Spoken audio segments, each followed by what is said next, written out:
Hello there, sword friends. Today I'm going to tell you some of my favorite swords, and that's because it's raining outside and I would like to break swords and do all the videos that I said I would do, but I'm not going to because of aforementioned rain. So I'm going to tell you about some of my favorite swords from various styles, and hopefully that is interesting enough. I know there's a lot of new people, so some of you will not be surprised by any of these, but some of you might, and do know ahead of time that some of these are my favorites for reasons beyond their performance, capability, price point. There's some intrinsic, sentimental, non-sensory happening that makes them special to me, and it isn't just dependent on the things that you might qualify as good. They're dependent on the things that I qualify as good, and that again is likely different than you. So anyway, right at the top of the list is this one right here. Now this is the Hanwei bamboo mat katana that has been redone. It's got some Hyper Cafe fittings on it, and I sent it off to the mystery man in black, who's a person that I've had do a number of projects for me over time.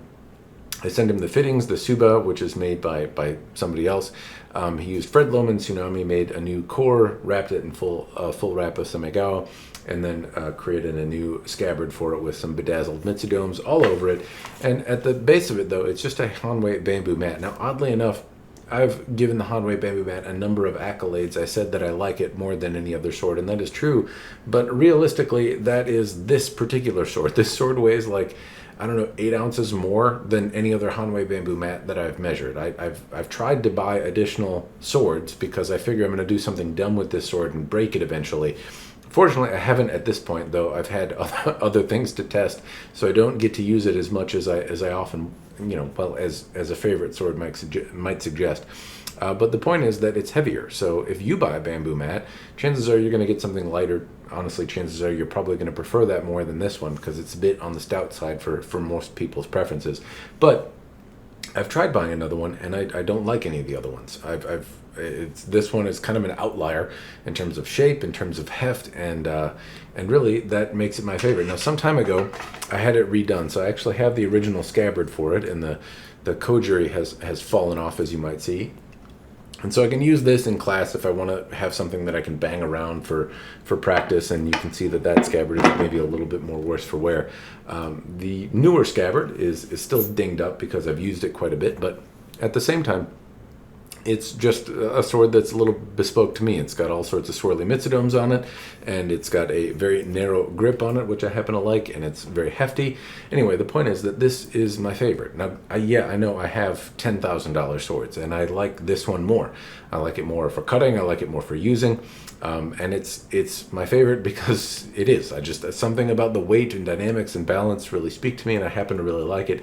It's too short for me. It's too heavy for me, and all of the things that I usually kind of loathe in other swords come together in a way that's more than the sum of its parts in this particular one. So I don't know why. I can't necessarily explain why I happen to like this sword as much as I do, but I do, and maybe it's non-sensory and sentimentality, but I do happen to like it. Now, one other note.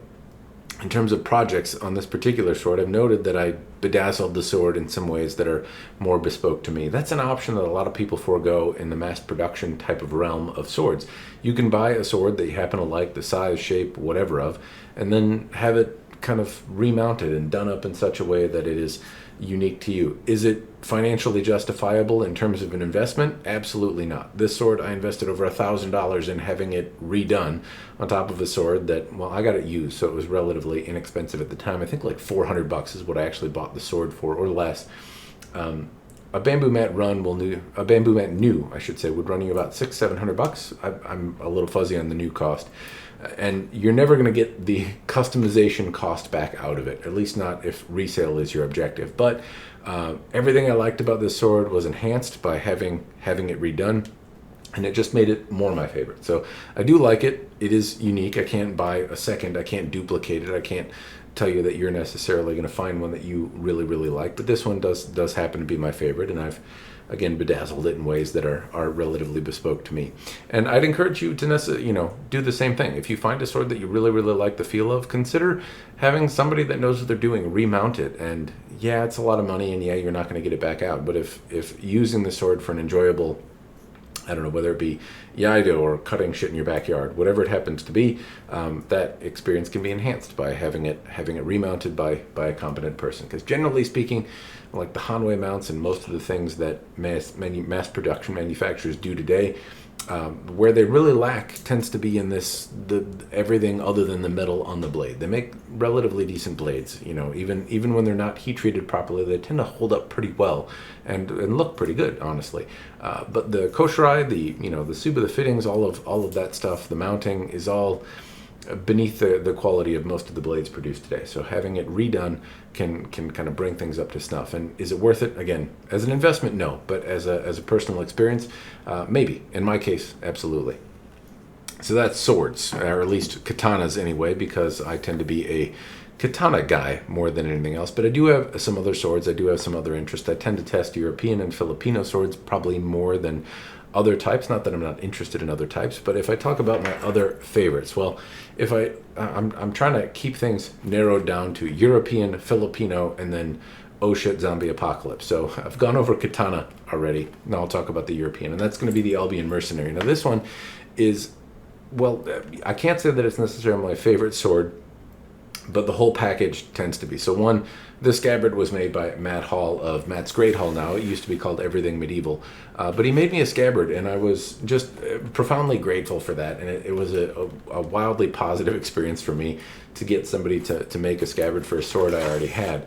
And the Albion Mercenary was one of the early Albions that I guess I got to play with. I played with a number of Albions, but the Mercenary was one of the earlier, probably the first 4 or 5 that I got to play with.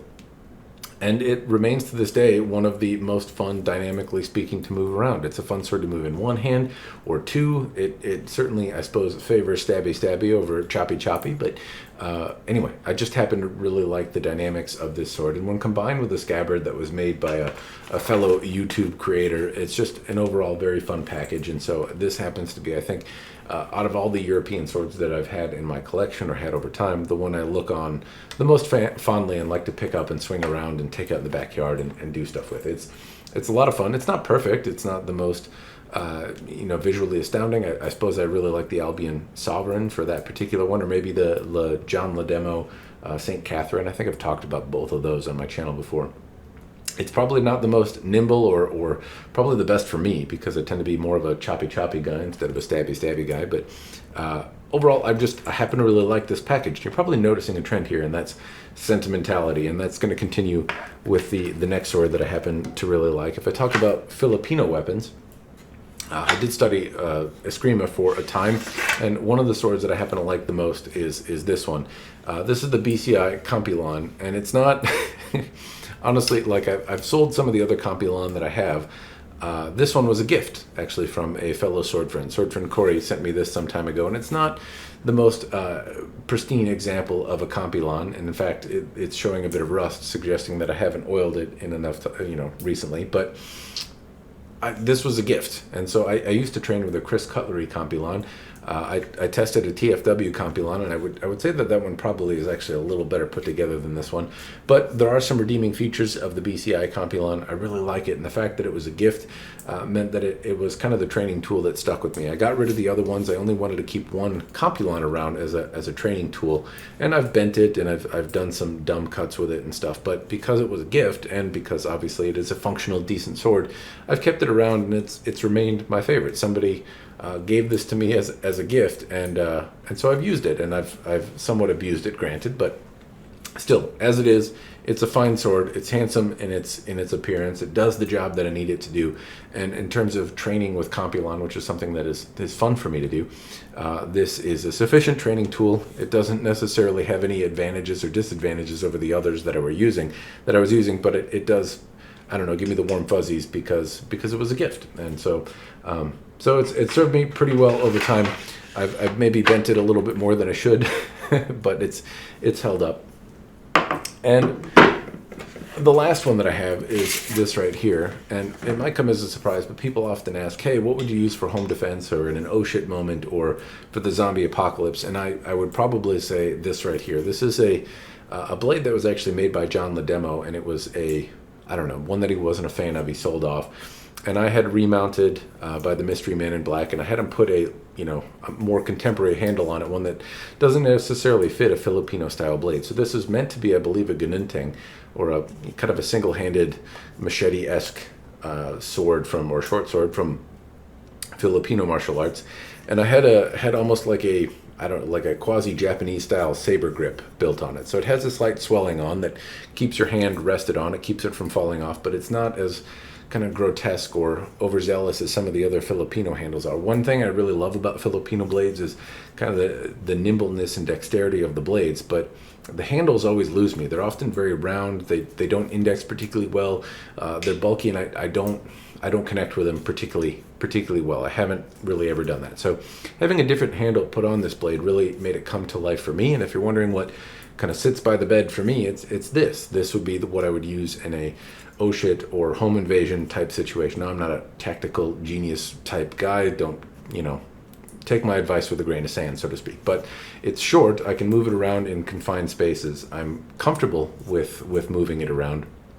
And that's too. I don't often move it, but I move blades like it, so it retains some level of comfort for me in motion. And it's made by somebody that has some renown in the sword making industry side of things, and it has a handle that is very, very well. I wouldn't call it comfortable, but certainly it connects well. It has this peg in it, which is like a Japanese style sword, and that digs into my hand in a way that I would call uncomfortable. But I'm not training with it for hours at a time, and if I want to retain it, it does kind of lock it into my hand. And as I connect with it, if I thump it, if I bang into stuff, it doesn't hurt me, but it does definitely remind me where the edge is, which direction I have the blade, and it certainly locks it into my hand in a way that just having a simple wood handle wouldn't. So would I want it for hours and hours and hours of training? No. But is it okay for what it is? Certainly. Is a knife handle type thing, it's fine. And this is a through hardened blade. It's small. It's easy to maneuver indoors. It's very, very durable and kind of rugged in such a way that it's not polished in such a way that I feel really bad about training with it or anything like that. But I like how nimble, I like how small it is, and this is one of my favorites. I've tried to sell this for a number of years, and I'm kind of glad it hasn't gone away. It's just a fun blade to move around overall. Anyway, those are some of my favorite swords, the reasons behind them.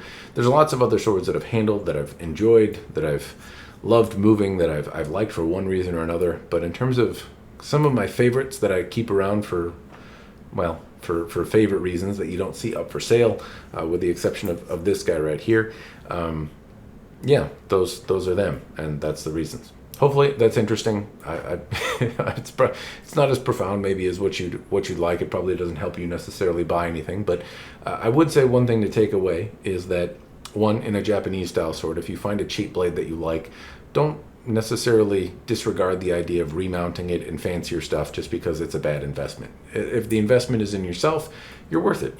Spend some money, and it's fine too if you like a sword for the sake of liking it. I have very expensive and very inexpensive swords on this table here, and all of them are among my favorites, and that's not because there aren't fancier things in my collection. It's just something about them strikes a chord with me, and that's fine. It's fine for you to like less expensive things.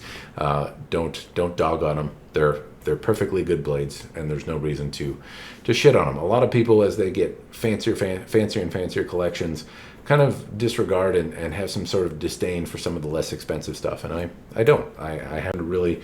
My favorites are among the less expensive things. Anyway, that's truly it. That's all I've got for you. Hopefully it's been interesting. As always, cheers, and thanks for watching.